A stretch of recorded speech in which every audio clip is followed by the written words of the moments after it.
Francine is a young woman enjoying a hiking trip with her boyfriend Evan and their friends. She's energetic, affectionate, and excited for the getaway until the group's plans collapse after a stranded car incident leads them into the woods. Her death follows immediately after she discovers something terrifying: Evan's severed ear.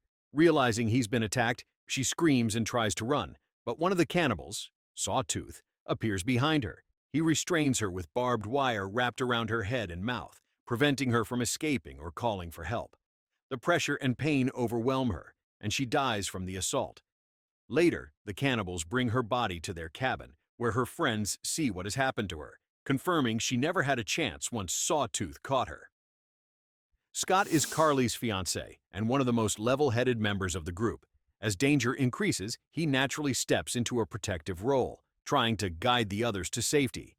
His death occurs during a tense escape attempt. As Chris, Jesse, and Carly try to flee in the cannibal's truck, Scott volunteers to act as a decoy, drawing the killer's attention away so the truck can speed off. He runs toward the vehicle, trying to jump aboard, but Sawtooth shoots him repeatedly in the back with arrows. Scott collapses, dying from the attack, and the cannibals later retrieve his body. His sacrifice buys his friends time to escape, but it costs him his life. Kimberly drives through the remote Greenbrier backcountry in West Virginia, irritated as she talks to her manager Tommy, who reminds her that she's the only real celebrity on the new reality show and should feel lucky. Reaching an empty crossroads with no signs or directions, Kimberly picks a road at random and continues deeper into the forest. Her cell signal fades until the call cuts out completely, and when she reaches over to grab her phone from the passenger seat, she suddenly hits someone on the road, shouting in panic as the car jerks to a stop. Trembling, she steps out and approaches the body lying in front of her car, horrified that she may have just killed a stranger. As she kneels beside the figure, trying to see if they're still alive, the person suddenly rises, revealing Brother behind her in the trees. Before she can process what's happening, Brother attacks her, knocking her backward and injuring her face.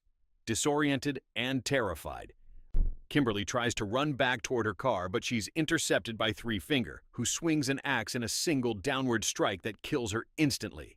Her body is then dragged off into the forest by the cannibals, marking the brutal opening to the story. Mara is another participant in the survival show, steady, practical, and one of the more grounded members of the cast. She's not interested in fame, she's there to challenge herself, unaware of the real danger waiting in the woods. Her death occurs during a sudden ambush at the group's campsite. As panic erupts, the hostile family attacks from multiple angles. In the chaos, Pa throws an axe that strikes Mara in the head, killing her instantly. The moment is quick and shocking, showing how unprepared the contestants are for the threats stalking them. Jonesy enters the reality show with goofy confidence, calling himself a skater despite being clumsy in his intro video. On set, he tries flirting with Elena, but she rejects him.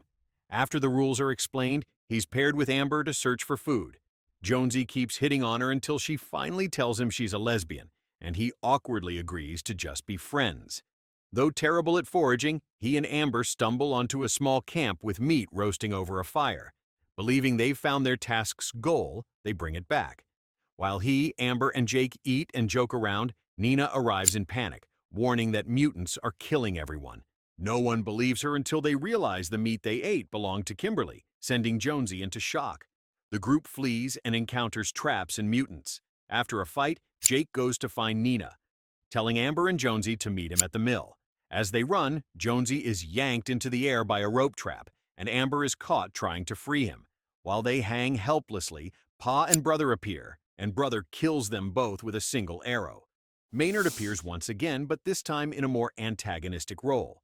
After Colonel Dale Murphy shoots Three Finger into a lake with a shotgun, he makes his way into Maynard's cabin to stitch up a wound he got during his fight. Murphy and Maynard talk until Murphy asks why Maynard stays in the area if there's dangerous murderers in the area, not knowing he's related to them. Maynard says, "I could never leave, gotta stay close to my youngins," and then tries attacking Murphy, although he's no match for Dale Murphy. Murphy sneaks a stick of lit dynamite into the back of Maynard's pants before running outside. Maynard chases him, but the stick of dynamite blows him up before he's able to shoot Murphy.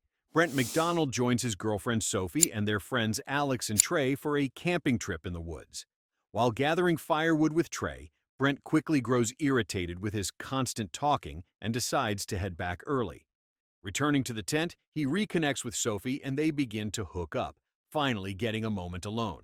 But in an instant, everything shatters. Sophie is suddenly struck by an arrow, which also grazes Brent's hand. Shocked and terrified, Brent scrambles away from the tent, running blindly into the forest as a second arrow hits Sophie, ending her life. Panicking, Brent runs through the forest with one goal: escape. He doesn't look back, knowing that whoever fired those arrows is right behind him. His breathing grows ragged as he looks over his shoulder, certain someone is chasing him. Then, without warning, Brent triggers a hidden trap beneath the leaves. The mechanism snaps upward with violent force, killing him instantly. His body collapses in pieces as the forest falls silent again. Moments later, Three Finger then came and ate his body. Crawford is introduced during a prisoner lineup alongside Floyd, taunting Brandon about the murder charge Brandon insists he didn't commit. When the prison bus crashes after being sabotaged by Three Finger and Three Toe, Crawford survives and joins the remaining inmates, seeing the chaos as his chance at freedom. As they regroup in the woods, Alex appears, begging for help after escaping the cannibals. Instead of offering comfort, Crawford only adds to her terror by making crude, threatening remarks, while Floyd attempts to assault her. Later, the group discovers what seems to be Three Fingers' abandoned truck. Desperate for transportation, Chavez orders Crawford to hotwire it. Eager to show off, Crawford boasts loudly that he can start any car without a key. As he steps toward the vehicle, his confidence blinds him to the danger around them. Suddenly, a barbed wire net snaps upward from the ground and ensnares him. Before anyone can react, the trap hauls Crawford into the air and begins dragging him violently down the forest path. Carver was the sheriff of Fair Lake, West Virginia, and he worked with Deputy Allie Lane. He had radioed in for backup after finding the burning prison bus following the crash. Later on, Calvin encounters the prisoners and police officers, and at first doesn't believe that a cannibal hillbilly is after them. He is quickly proven wrong, however, when Three Finger distracts him with a laugh from the trees above before dropping a spear at his, which impales him through the mouth as he screams. Brenda was a doctor and the chief of staff that worked at the Glenville Sanatorium in West Virginia, which was where three cannibals, the Hilliker brothers, were being kept. He was friends with Orderly Charlie and was currently giving a tour to newcomer Dr. Anne Marie McQuaid. Unbeknownst to everyone, while Dr. Ryan was giving a tour to Dr. McQuaid, the Hilliker brothers had managed to break free of their cell. During the chaos after the Hilliker brothers released the other prisoners, the brothers ties Dr. Ryan with some barbed wire and tear his arms and legs off. Claire, a student at Weston University and Kyle's girlfriend, joins her friends for a winter cabin trip at Porter's Lodge. When a sudden snowstorm forces them off course, the group seeks shelter in the abandoned Glenville Sanatorium. Inside, they build a fire and explore the dark hallways to pass the time. Daniel finds Dr. Ryan's dusty office and discovers old files on the Hilliker brothers, while Vincent restores power by activating a generator. With the lights on, the teens relax, drink, and party, unaware that One Eye is watching from the shadows. Later, while playing with wheelchairs, they discover an old film reel showing one of the brothers undergoing electroshock therapy. Lauren recalls stories about the cannibals once kept there, though the others dismiss her warnings. The next morning, Jenna sees Sawtooth in the kitchen and flees in terror. The group reunites just as the cannibals throw Porter's severed head at them. Before anyone can react, a barbed wire noose drops from above and catches Claire, lifting her into the air and killing her instantly. Jenna Rivers is part of a close friend group heading out for a winter cabin trip. After a snowstorm forces them off course, they take shelter in the abandoned Glenville Sanatorium. While the others explore and try to relax, Jenna becomes the first to sense real danger. While searching for Vincent, she walks into the kitchen and sees Sawtooth dismembering Porter. Terrified, she runs to warn the others just as the cannibals launch their attack, killing Claire in front of the group. In the chaos that follows, Jenna accidentally kills Kyle while trying to defend herself, leaving her devastated. By the end, only Jenna, Kenia, Bridget, and Sarah are left alive and trapped inside the building. Sarah digs a tunnel for them to escape, and Bridget and Kenia make it out. Jenna tries to follow, but the tunnel collapses, blocking her exit. Even then, she shows her selflessness by pushing Kenia through first. As Kenia tries pulling her out, Sawtooth appears behind Jenna and kills her before she can escape. Johnson is a security guard at the Fair Lake Power Station in West Virginia, working a routine shift as the town prepares for its festival. While patrolling the area, he suddenly encounters the Hilliker brothers lurking around the facility. Before he can react or call for help, they overpower him and drag him toward the power lines above the station.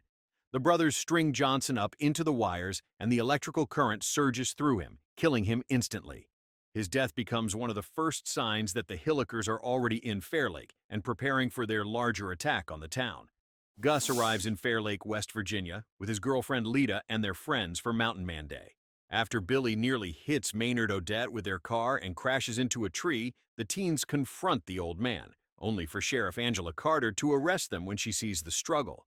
Later, after Billy is kept at the station and the others are released, Gus and Lita settle into a motel for the night. With the town's power and phones cut by the Hilliker brothers, the night grows tense. As Lita steps into the shower, Gus hears a knock at the door and goes to answer it, only to be seized by Sawtooth, with One Eye helping subdue him. The cannibals drag Gus into the woods, restrain him, and brutalize his legs before hauling him back toward town. Left helpless in the road, Gus is killed when their truck barrels toward him, marking the brutal fate he never saw coming. Girlfriend Daria and her boyfriend Nick ride their bikes deep on the Hobbs Springs bike trail. They find a small watering hole and bathe in it, and soon begin having hard intercourse. Afterwards, they ride their bikes again until Nick falls off of his bike and discovers that an unknown assailant has attacked him with a bow and arrow. The assailant, Three Finger, then kills Daria's boyfriend Nick with an arrow through the face. Daria attempts to flee but ends up on an endless torture of riding through barbed wire and gets killed soon after her boyfriend dies too as well.